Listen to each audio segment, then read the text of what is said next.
Okay, so I know that there's a weird glare over here, but everything's gonna be centered in the end. So, yeah, this is the deck that I took to the locals that I ended up scrapping the vlog for.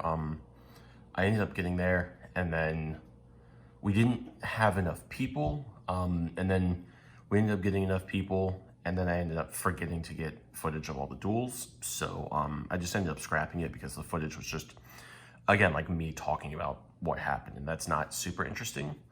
But this is the deck I ended up taking. It is a Tindangle deck mainly, but you can see there's a Shadal engine and a bunch of hand traps in the side deck.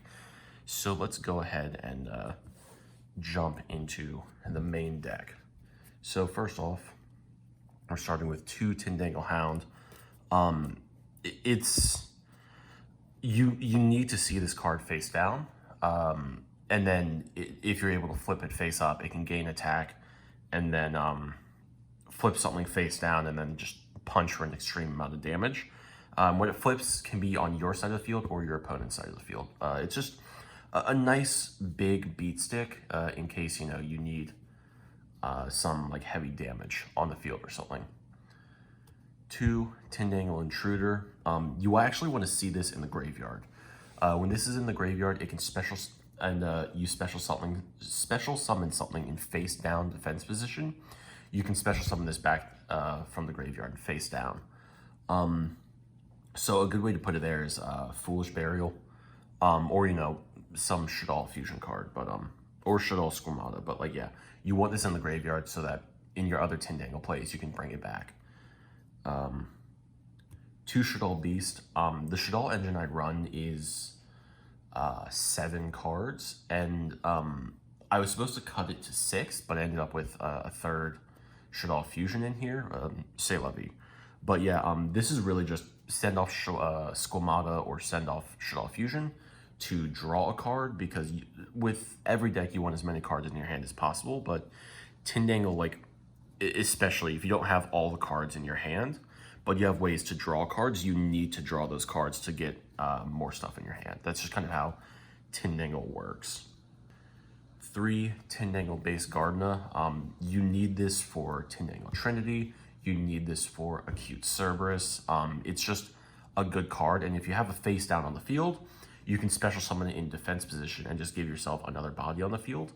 It's, 2300 isn't like a laughable defense, but like it's something to keep on board, and you need it for Acute Cerberus. Like it is imperative you have this for Acute Cerberus. When we get there, we'll get there. 2 Shadal Squamata, sending cards to graveyard, as well as it rarely comes up, but sometimes you can set this to special summon your base Gardna. And then if they attack this, its flip effect triggers, and then you can pop something on the field. But it doesn't come up a whole lot. You mostly send this with like Foolish Burial or Shadal Fusion, but it's a good way to kind of thin your deck a bit. 3 Tindangle Angel. On flip, you special summon something from your hand, a foot monster from your hand or graveyard in face down defense position. So anything except for base Gardna. And then if you have Intruder in your graveyard, you can just bring it right back. And then you will essentially have 3 bodies on the field. And then when it's, if it's attacked in face down defense position and flipped face up, you can end your opponent's battle phase. So they attack into this, you flip it up, special summon, this goes to the graveyard, and then the battle phase ends. Unless they like negate it. 3 Tindangle Trinity. On flip, this special summons your base Gardna. So it just gets you, again, that like card that you really need. And then when it's flipped face up, your Tindangle monsters cannot be destroyed by battle. Upon flip, your Tindangle monsters can't be destroyed by battle.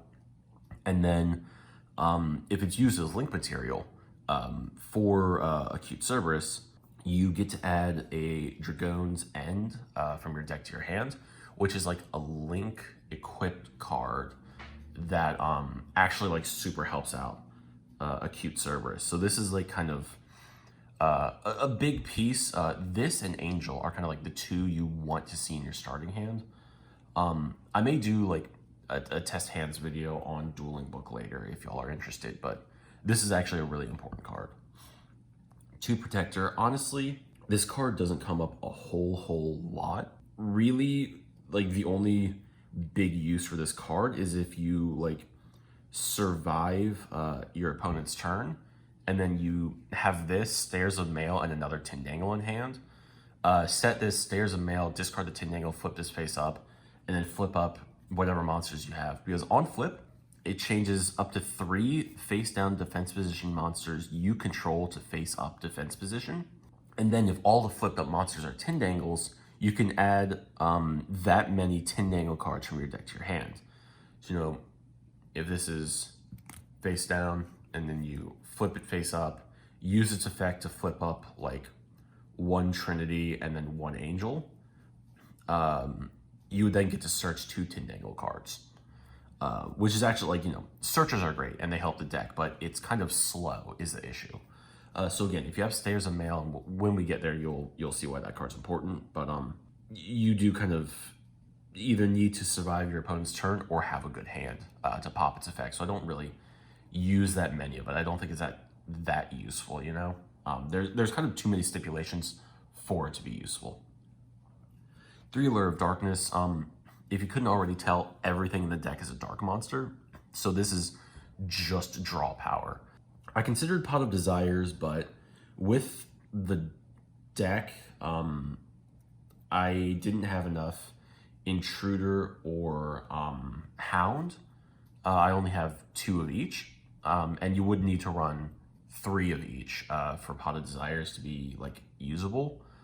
And because like, you know, the odds of banishing 3 of what you need, 3 Hound, are significantly lower than banishing 2 Hound.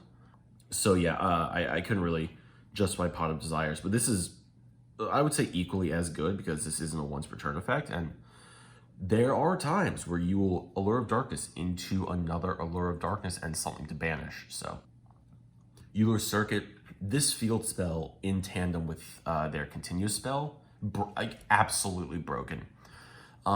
If you control 3 or more Tindangle monsters, your opponent cannot attack. Just like they can go to the battle phase, but nothing can attack. And then once returned during your standby phase, you can target a Tindangle you control and give control of it to your opponent. And there's like an OTK play you can do with that. And when we get to Acute Cerberus, I'll explain that. But yeah, and then if this is in the graveyard, you can banish it and discard a Tindangle card and add another copy to your hand. So each one is essentially a terraforming, is like a searcher for itself in the graveyard. If you activate it and your opponent shuts it down, it goes to the graveyard. Immediately you can banish, discard one, and add another back. And then with an actual terraforming in the deck, you're just able to, you really are able to get this in your hand. 1 Foolish Burial, yeah. You know, with a Shadal engine and Intruder, you know, you need to be able to send stuff to graveyard via card effect. So Foolish Burial is kind of necessary. When you're siding in and you want to side out the Shadal package, I normally side this out as well. That's just kind of what ends up happening. 3 Nagel's Protection. So Tindangle monsters in your main monster zones cannot be destroyed by battle or your opponent's card effects. Yeah, that's pretty redonkulous. And then once per turn, if your Tindangle monster inflicts battle damage to your opponent, the battle damage is doubled. And then, much like Euler's Circuit, you can banish itself, discard a Tindangle, and add 1 to hand. So if you have this and Euler's on the field, with 3 Tindangle monsters, your opponent can't attack, your monsters can't be destroyed by battle or card effect, and then you just stockpile resources there. You know, in today's meta, where there's so much like field destruction and negates and stuff, the deck is not going to be rogue or meta. However, in a more casual setting, this is a stupid combo. Because if you can get Nagel's Protection and like land it, and then, you know, get to something like, where is it? Come on. Angel or Trinity, those really help you like add resources. So if you can land this in the field spell in like a casual duel, not a competitive duel, you'll do super well. But yeah, and then, it can search itself. One pot of duality. Honestly, you can go a turn without special summoning. Again, it's so much more about having the cards in your hand. This can absolutely be cut, for a pot of desires if need be. But I actually found it pretty useful, especially going first, because Tindangle really doesn't have that many turn one plays. So if you can pot the desires and get stuff into your hand for turn three, like your next turn, you'll be in a much better position. But again, I only run one because after, if you use it turn one and then your opponent goes and then on turn three, you'll most likely have the resources in hand. Anytime after that, the card is kind of dead in your hand, but that's kind of the big drawback to it. 3 Shaddoll Fusion. There's Shaddolls. You need to get Intruder and the Shaddolls in Graveyard, and then you want to fusion out Winda as much as you can. 1 Stairs of Mail. This can target you discard a Tindangle card and change either a face-down defense position monster you control to face-up attack, or change a face-up attack position monster you control to face-down defense. You cannot discard a card with the same name twice in one turn for this. So it's not a once per turn effect, but you can't discard 2 Hound or 2 Protector or 2 Trinity. You can discard a Protector and an Angel, or a Intruder and a Trinity, or a base Gardener and something else, but you can't discard 2 of the same name. So that's pretty cool. And then again, you can set Protector, use this to flip it face up, and then do stuff. 1 Terraforming, because again, you want Euler's Circuit in your hands, so this is just another way to search it out. Here is Dragoon's End. You can target a Tindangle Link monster you control, equip this card to it. It cannot be destroyed by battle or card effects. Also, your opponent cannot target it with card effects. Once returned, if there are still monsters in all the zones the equipped monster points to, you can destroy this card and all of those monsters, then inflict damage to your opponent equal to the equipped monster's attack before they were destroyed. You can boost Tindangle Acute Cerberus to 4,500 attack, right? Use this, nuke a bunch of stuff on the, not everything, but nuke a bunch of stuff on the board. Deal 4,500 to your opponent, and then, if they're at 8,000, they're now at 3,500. If they're less than that, they're close to 0, and you want to get your opponent to 0, but it's a pretty good one. Trinity searches it upon being used for Link Summon. When we get to Acute Cerberus, you'll see. 2 Tindangle Delani. I think this card is this is a busted card. It's just in an archetype where that's okay. So when you take battle damage from an opponent's attacking monster while you have 3 or more Tindangle monsters with different names in your graveyard, you can destroy the attacking monster, and if you do that, special summon 1 Tindangle Acute Cerberus from your extra deck. And then, if you control no monsters in the extra monster zone, you can banish this card from your graveyard, then target 3 Tindangle monsters with different names in your graveyard, special summon them in face down defense. So this is non-targeting removal, first off.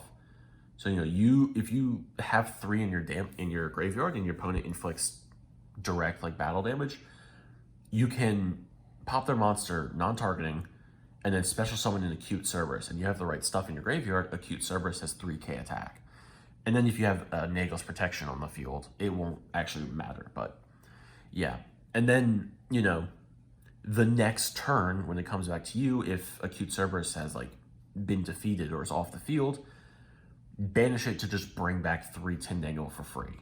This card is really stupid. It just isn't in an archetype where that matters, So let's go to the, almost dropped everything. Let's go to the extra deck. Okay, so to begin the extra deck, we have 2 El Shaddoll Winda. It's Winda. At this point, we kind of all know what it does. So I don't really need to explain it, but If your opponent is playing a deck that like heavily relies on special summoning, and they can't get rid of this within one special summon, this can shut them down. You know, if that one special summon is a Dynarus or Pankratops, that actually doesn't matter because it can't be destroyed by opponent's card effects, so ignore me. So yeah, I mean, Pankratops could still attack over it, but you know, say la vie.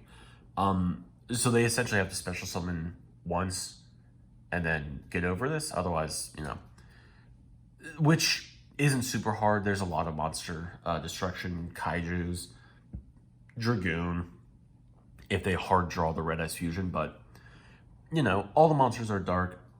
There is a slight Shaddoll engine, and in the long game, if you can get this out with Nagel's Protection, Euler's Circuit, Acute Cerberus, Dragoon's End, which is actually a board I've set up a good amount of times, again, in more casual duels. If you can set that up, it's like disgusting how much your opponent cannot do. 2 El Shaddoll Construct, honestly, replace these with an IP Masquerena and a Mekk-Knight Crusadia Avramax. You know, unless your opponent like hands you a light kaiju, you just cannot get this out. I'm gonna look through.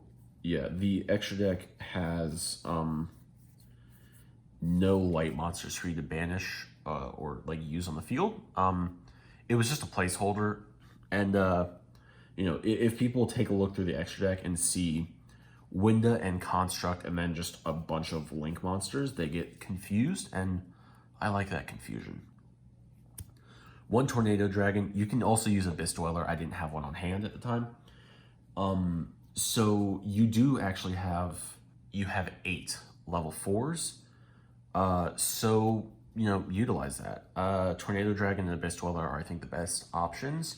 You can also run a Utopia engine.